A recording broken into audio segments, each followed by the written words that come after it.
Graffiti's been around since the cavemen. People always will scribe and scratch and draw and etch into things that are in front of them, because that's what we're about. We've been painting, drawing and carving for thousands of years, and in the 21st century someone's made spray paint and people are using it.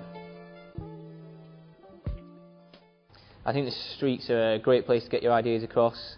It's like a level that all people walk, all people have the ability to see. So yeah, every man walks the street, every man can see work that's put there. Often I think work in a gallery is just, it's inspired by work that was on the street. So yeah, I think it does take a different form, it has different meanings. Often it is scaled down and the artists are trying to communicate something else to a different audience. Galleries are quietly dangerous places, whereas the street is a far more interesting site. I'm far more interested in things that have political content, because I think that's a really exciting place where people might produce art in the open air, not hidden away in a gallery. Street art allows the city's residents to own public space, and it allows them to have a voice within the city when normally they might be quite anonymous.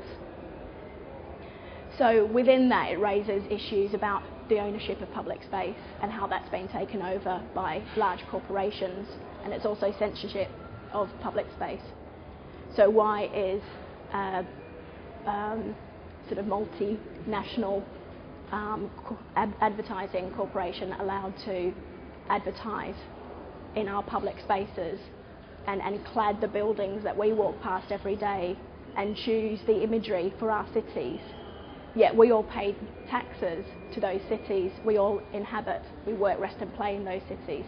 So why, as residents, are we not allowed to contribute to the creative and the visual landscape of our cities? I think it's fantastic that people are actually questioning that, and through their actions of contributing art to the streets of their cities, they're challenging the council, they're challenging those massive corporations, and they're challenging all of us to maybe stand up and take ownership and empower ourselves.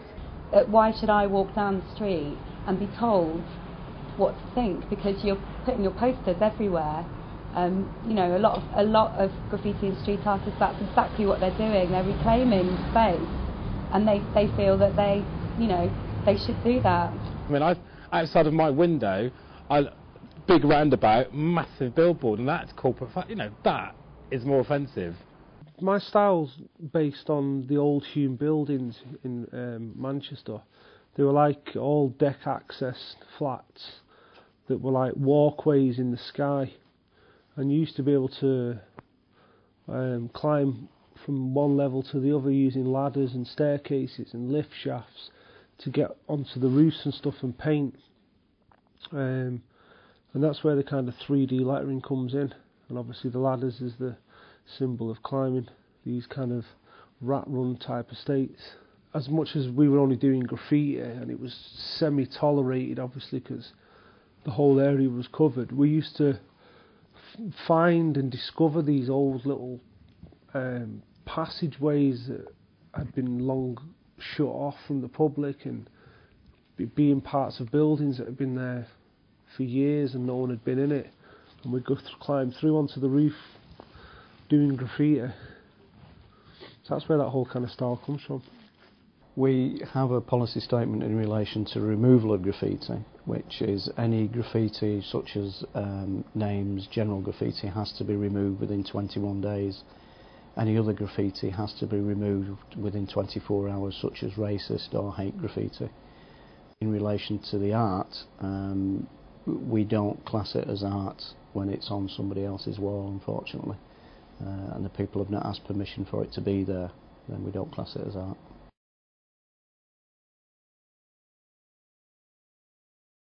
Got a caution, got like my house raided through the work that I did years ago, and this is when I was, like just starting really. I didn't really think that I could do anything legally, it was all like, you know, the only place to do it was on the streets, on the train tracks and stuff like that. But since I've been caught, I've kind of found another way to, you know, express myself, like with the legal walls that we can go to.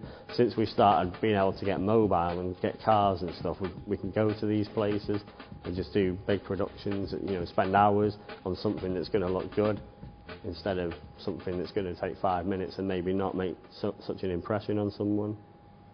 I myself have received a caution. I've also been arrested under suspicion of doing something. There was one time the British Transport Police arrested me with a lot of paint. They accused me of doing something that I didn't do. They raided my house, took a lot of my stuff, CDs, tapes, videos, floppy disks, my computer. So I was without a computer for 2 months. There was no charges, but that was a hefty penalty for me not to be able to work on my computer. And I didn't do anything at all. The only people that I'm aware of, there's 2 people that were actually prosecuted for applying graffiti. One was in the centre of town, which was in Exchange Square, and one that is currently going through, which is in the Withington area. We've not actually reclaimed anything in fines. One of the issues and one of the problems is actually proving that individual has actually written that piece of graffiti. It's the proof that seems to be the problem. You know, Britain shuts everything down, and Britain don't want to hear know nothing about anything that's beautiful or of a creative style. You know, can't society be blamed sometimes for things? You know, it's like graffiti's an eyesore. What about homeless people who sit on the streets, who are a product of today's society? Isn't that vandalism and all? There's a lot of organisations who are representing graffiti, because graffiti is something that can help organisers make something of themselves.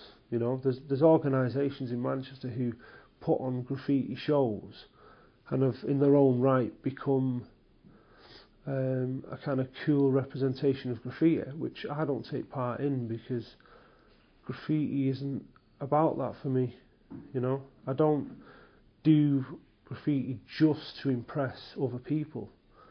It's nice when people are watching and they comment on your work saying it's good, but I don't just do graffiti to turn up at live events and paint. I run Sketch City, which is a monthly interactive art event, kind of a graffiti art event. It's about involvement for people. It's about basically setting up a place where anybody can come down and engage within the art activities. We provide all the materials, and it's just open for anybody to come down. You get kids from as young as 2 up to 50, 60-year-old people. There's a lot of the young Graff writers come down, a lot of art students. So yeah, all sorts of people really. I know that a lot of the kind of old school writers don't come down to Sketch City. Again, I don't know what their views are, because they've never actually come and talked to me about it personally, but I think they feel that it's something that belongs on the streets. But that's their opinion, and it's a valid one. There's no sort of right and wrong answer as far as I'm concerned. All I'm doing is making it accessible for people. And also giving, you know, because in Manchester there's nowhere where you can really go and paint apart from illegally, and then you run all the risks as a result of doing that. Whereas if we provide a space, even if it's only for once a month, it means people can develop their art forms, surely, which is a good thing. There's 2 schools of thought, whereby you have the old school traditionalist graffiti writers who do it for the illegal element. They want it to be something on the street. They don't believe in the galleries, but ultimately as an art form, I think it has its place in galleries. It's like any art form. Originally it's shunned by the peers, you know, throughout history, whatever art form it is.